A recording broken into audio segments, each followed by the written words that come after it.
സ്വന്തമായി വികസിപ്പിച്ചെടുത്ത നെൽവിത്തിന് കേന്ദ്ര സർക്കാരിന്റെ പേറ്റന്റ് നേടിയെടുത്ത ഒരു കർഷകനുണ്ട് മലപ്പുറം പുലാമന്തോളിൽ. ചോലപ്പറമ്പത്ത് ശശിധരൻ പാട്ടത്തിനെടുത്ത ഭൂമിയിൽ താൻ വികസിപ്പിച്ചെടുത്ത നെല്ലിന് മകൾ ഗോപികയുടെ പേരാണ് ശശിധരൻ നൽകിയിട്ടുള്ളത്. പ്ലാന്റ് വെറൈറ്റി രജിസ്ട്രാർ കഴിഞ്ഞ ജൂൺ ഈ വിത്തിനം അംഗീകരിക്കുമ്പോൾ യാഥാർത്ഥ്യമായത് ശശിധരന്റെ 2 പതിറ്റാണ്ടിലേറെ നീണ്ടുനിന്ന പരിശ്രമമാണ്. കർഷക ദിനത്തിൽ നമുക്ക് ശശിധരനെ പരിചയപ്പെടാം. കൃഷി ചിലർക്ക് ജീവനോപാധിയാണ്, പക്ഷെ മറ്റുള്ളവർക്ക് അതൊരു ഗവേഷണമാണ്. അങ്ങനെ സ്വന്തമായി വികസിപ്പിച്ചെടുത്ത ഒരു നെൽവിത്തിന് പേറ്റന്റ് വാങ്ങിച്ച ഒരു കർഷകനുണ്ട് മലപ്പുറം പുലാമന്തോൾ പാലൂരിൽ. ശശിയേട്ടൻ്റെ 25 വർഷത്തോളം ഉള്ള വലിയൊരു പരിശ്രമമാണ് മാസങ്ങൾക്ക് മുമ്പ് യാഥാർത്ഥ്യമായത്. ശശിയേട്ടൻ ആദ്യം അതിനെക്കുറിച്ചൊന്ന് പറയും. ഞാൻ കാർഷിക ഗവേഷണ കേന്ദ്രത്തിൻ്റെ ഒരുപാട് ക്ലാസ്സുകൾ പങ്കെടുത്തിരുന്നു. അതിൻ്റെ അടിസ്ഥാനത്തിൽ എനിക്കിങ്ങനെ അത് മുമ്പ് ദാരിദ്ര്യമൊക്കെ ഉള്ള ഒരു സമയത്ത് തന്നെ നെൽകൃഷിയോട് കുറച്ചൊരു താല്പര്യം, അതുപോലെ തന്നെ അരിയോടും ഭക്ഷണത്തിനോടൊക്കെ ഒരുപാട് തോന്നിയിരുന്നു. ആ സമയത്ത് തന്നെ 2002 ഞാനൊരു പരീക്ഷണം നടത്തുന്നത്. ഒരു ഐശ്വര്യ ജ്യോതി പറയുന്ന 2 വിത്തുകളെ ക്രോസ് ചെയ്തുകൊണ്ട് ആണ് ഈ പരീക്ഷണം നടത്തിയത്. അത് 2010 സക്സസ് ആയത്. 2014 ഞാൻ നാഷണൽ ഇന്നോവേഷൻ ഫൗണ്ടേഷന് കർഷകരുടെ കണ്ടുപിടുത്തങ്ങൾക്കുള്ള അംഗീകാരം കൊടുക്കുന്ന സ്ഥാപനത്തിലേക്ക് അപേക്ഷ കൊടുത്തു. അതിൻ്റെ അടിസ്ഥാനത്തിൽ കേരള കാർഷിക സർവകലാശാല 3 വർഷത്തോളം അതിൻ്റെ നിരീക്ഷണങ്ങളൊക്കെ നടത്തി ഇതിൻ്റെ വിള പരിശോധന കാര്യങ്ങളൊക്കെ നടത്തിയതിന് ശേഷം അതിൻ്റെ റിപ്പോർട്ട് പ്ലാന്റ് വെറൈറ്റി പ്രൊട്ടക്ഷനിലേക്ക് അയച്ചു അപേക്ഷ. അത് അഗ്രികൾച്ചർ യൂണിവേഴ്സിറ്റിയാണ് അതിൻ്റെ ഭൗതിക സ്വത്തവകാശ സെല്ലിൽ കൂടെയാണത് അപേക്ഷ അയച്ചത്. എന്നാ അത് അംഗീകരിച്ച് കിട്ടിയത് ഈ ജൂൺ മാസത്തിലാണ് കിട്ടിയത്. ജൂൺ 5-ാം തീയതിയാണ് എനിക്ക് അംഗീകാരം വന്നത്. ഈ സത്യത്തിൽ എന്താണ് ഈ ഗോപിക എന്ന നെൽവിത്തിൻ്റെ പ്രത്യേകത? ഗോപിക അറിയുന്ന നെൽവിത്തിൻ്റെ പ്രത്യേകത എന്ന് പറഞ്ഞാൽ കാണാൻ നിറച്ച് സൗന്ദര്യം കൂടുതലുള്ളതാണ്. മറ്റുള്ള നെല്ലുകളെക്കാളും സൗന്ദര്യം കിട്ടും, കാണാനും നല്ല സൗന്ദര്യമുണ്ട്. പിന്നെ അതുപോലെ തന്നെ നല്ല ഭക്ഷണത്തിന് നല്ല പാചകത്തിന് നല്ല അരിയാണ്. ഉരുണ്ട് മട്ട അരിയാണ്. പാലക്കാട് മട്ടയോട് കൂടി ചേർത്ത് വെക്കാൻ പറ്റാവുന്ന രീതിയിലുള്ള ഒരു അരിയാണ്. പിന്നെ വർഷത്തിൽ 3 കൃഷി എടുക്കുക. 125 ദിവസം കൊണ്ട് നമുക്കതിൻ്റെ വിളവെടുപ്പ് നടത്താം. 8 വർഷം കൊണ്ട് ഈ നെൽവിത്ത് നമ്മൾ കണ്ടെത്തി, അല്ലെങ്കിൽ നമ്മൾ നിർമ്മിച്ചെടുത്തു. പക്ഷേ അതിന് അംഗീകാരം കിട്ടാൻ പിന്നെയും 10-12 വർഷം 13 വർഷത്തിന് മുകളിൽ എടുത്തു അല്ലേ? അതെ.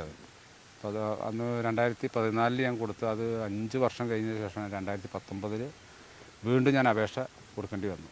അതിൻ്റെ വിള പരിശോധനയും കാര്യങ്ങളൊക്കെ നടത്തി അതിൻ്റെ റിസൾട്ടും റിപ്പോർട്ടൊക്കെ വെച്ചിട്ട് വീണ്ടും ഞാൻ അപേക്ഷ കൊടുത്തു. അതിന് ശേഷമാണ് ഇപ്പോൾ ഈ 2025 ഇതിൻ്റെ റിസൾട്ട് ആയിട്ട്. കാർഷിക സർവകലാശാലയാണോ അല്ലേ അംഗീകാരം കേരളത്തിൽ? എങ്ങനെ? കേരളത്തിൽ കാർഷിക സർവകലാശാലയുടെ സയൻറ്റിസ്റ്റാണോ അതിൻ്റെ ഒരു അംഗീകാരം നൽകേണ്ടിയിരുന്നത്? അല്ലല്ല, അംഗീകാരമല്ല. അതിൻ്റെ വിള പരിശോധനയും കാര്യങ്ങളൊക്കെ നടത്തിയതിന് ശേഷം പ്ലാന്റ് വെറൈറ്റി പ്രൊട്ടക്ഷൻ ആക്ട് ഉണ്ട്, അതിൻ്റെ രജിസ്ട്രേഷൻ, അതിൻ്റെ രജിസ്ട്രാറാണ് അത് ചെയ്തു തരാം. ഇത് ഇവിടുത്തെ സംവിധാനങ്ങൾ എത്രമാത്രം സപ്പോർട്ട് ചെയ്തു? സപ്പോർട്ട് ചെയ്യാൻ നല്ല സപ്പോർട്ട് തന്നെ ആയിരുന്നു. ഒരുപാട് ഉദ്യോഗസ്ഥന്മാരെ നമുക്ക് വേണ്ടിയിട്ട് വളരെ പ്രയാസപ്പെടുകയൊക്കെ ചെയ്തിട്ടുണ്ട്. എനിക്ക് വലിയ സന്തോഷമുണ്ട്. അവിടെ എത്ര പറഞ്ഞാലും വാക്ക് മതിയല്ല. സത്യത്തിൽ അടിസ്ഥാനപര വിദ്യാഭ്യാസം മാത്രമാണല്ലോ അങ്ങേക്കുള്ളത്.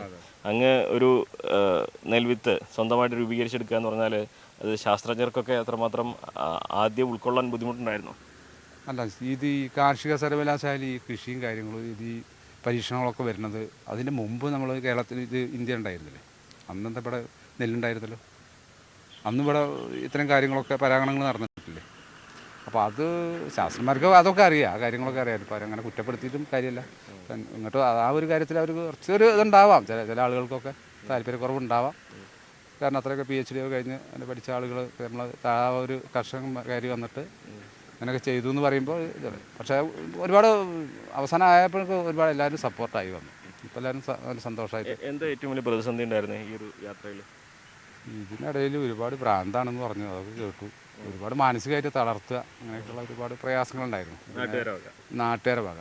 പിന്നെ ഉദ്യോഗസ്ഥന്മാരെന്നെ ചിലരൊക്കെ നമ്മളോട് സഹകരിക്കാതിരിക്കുക, ഞാൻ അങ്ങോട്ട് കോപ്പറേറ്റ് ചെയ്യില്ല എന്ന് പറയാം. പിന്നെ തലക്ക് ഒരു വെളിവില്ല എന്നുള്ളത് പറയാം. ഞാൻ കാര്യം ചെല്ലുമ്പോൾ യൂണിവേഴ്സിറ്റിയൊക്കെ ചെല്ലുമ്പോൾ ആ സമയത്ത് നമ്മളൊരു കളിയാക്കുന്ന രീതിയിൽ കമൻറ്റുകളൊക്കെ അത് നമ്മുടെ ചെവിയിൽ കേൾക്കുക, അങ്ങനെയൊക്കെ ഉണ്ടായിരുന്നു. മാനസികമായിട്ട്. പക്ഷെ ഞാനത് തളരില്ല എന്നുള്ളൊരു വാശി എനിക്കും ഉണ്ടായിരുന്നു. ഒന്നുകിൽ കുറിപ്പിൻ്റെ നെഞ്ഞത്ത്, അതല്ലെങ്കിൽ കളരിക്ക് പുറത്ത്, എന്തെങ്കിലും ഒന്ന് ഞാൻ ചെയ്യുന്നുള്ളൊരു വാശിയെ കൂട്ടിയിട്ടാണ് ഞാൻ ചെയ്തത്. അങ്ങനെയാണെങ്കിൽ അത് വിജയിക്കുകയുള്ളൂ. ഏറ്റവും നിർണായകമായത് ആരുടെ പിന്തുണയാണ്? പട്ടാമ്പിയിലെ ഒരുപാട് പ്രൊഫസർമാരുണ്ടായിരുന്നു. ഒരു രാജൻ സാറുണ്ട്, ഒരു ഇളങ്കോവൻ സാറ്, ഒരു ഡോക്ടർ രഞ്ജൻ, അങ്ങനെ തുടങ്ങിയിട്ട് നാരായണൻകുട്ടി സാറ് അങ്ങനെ ഒരുപാട് ഒരു ഫസീല ഏറ്റവും കൂടുതൽ എന്നെ ഈ കാര്യത്തിൽ സപ്പോർട്ട് ചെയ്ത് ഫസീല മാഡമാണ് സപ്പോർട്ട് ചെയ്തത്.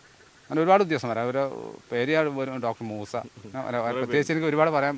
ഇനി എന്താണ് ഈ പേറ്റന്റ് കിട്ടി, ഇനി എന്താണ് അടുത്തൊരു പദ്ധതി? അടുത്ത പദ്ധതി നാടുകളിലൊക്കെ വിത്ത് എത്തിക്കുക എന്നുള്ളതാണ് ഞാൻ അതെ വിത്ത് എത്തിക്കുക എന്നുള്ളൊരു പ്ലാനാണ് എനിക്കുള്ളത്.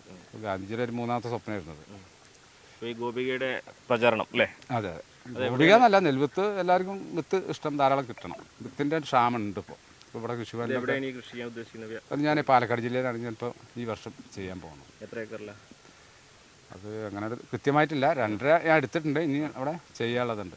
അടുത്ത മാർച്ചോട് കൂടിയിട്ട് വിത്ത് ഇറക്കാനുള്ള അവിടെ ഗോപിക നെൽവിത്താവ് അവിടെ പൂർണ്ണമായിട്ട് പാലക്കാട് ജില്ലയിൽ ചെയ്യാൻ എൻ്റെ ഉദ്ദേശം. ഇത് ഇപ്പോൾ എല്ലാവർക്കും സംശയമാണ്, ഒരുപാട് കാലം കഷ്ടപ്പെട്ടത്, അതിന് സാമ്പത്തികമായിട്ട് ഇതുകൊണ്ടുള്ള ഈ വല്ല ബെനിഫിറ്റും ഉണ്ടാകുമെന്നുള്ളത്. സാമ്പത്തികമായിട്ട് ഇന്ന ആരും സഹായിച്ചിട്ടൊന്നുമില്ല, സപ്പോർട്ട് ചെയ്തില്ല, ആരും സപ്പോർട്ട് ചെയ്തില്ല. കിട്ടിയതുകൊണ്ട് ഇനിയിപ്പോൾ അല്ല അതെനിക്ക് പറയാൻ പറ്റില്ല. അല്ല ഞാൻ ഏതായാലും വിത്ത് ഞാൻ എത്തിക്കും. അതിനെ കേരളത്തിൽ മൊത്തം എത്തിക്കാനുള്ള പ്ലാനുണ്ട്. ഒരുപാട് ചിലവുണ്ട്, ലക്ഷക്കണക്കിന് ഉറുപ്പിക ചിലവായിട്ടുണ്ട് ഈ ഇത്രയും കാലത്തിന്. അതെ നമ്മളെ കുട്ടികളെ വിദ്യാഭ്യാസം കൊടുത്തു എന്നുള്ളത് ശരിയാണ്, പക്ഷേ അവരെ സാമ്പത്തികമായിട്ടൊക്കെ ഒരു പ്രയാസം ഉണ്ടാക്കിയിട്ടുണ്ട് അവർക്ക് പഠനത്തിലും കാര്യങ്ങളിലൊക്കെ ഈ ഒരു പ്രശ്നം കാരണം. എന്താണെങ്കിലും ഈ ഇതുകൊണ്ട് ഉദ്ദേശിക്കുന്നത് കൃഷിയുടെ മറ്റൊരു തലത്തിലേക്കുള്ള ചുവടുവെപ്പായിരിക്കും. അതെ അതെ മറ്റൊരു ചുവടുവെപ്പ് തന്നെ.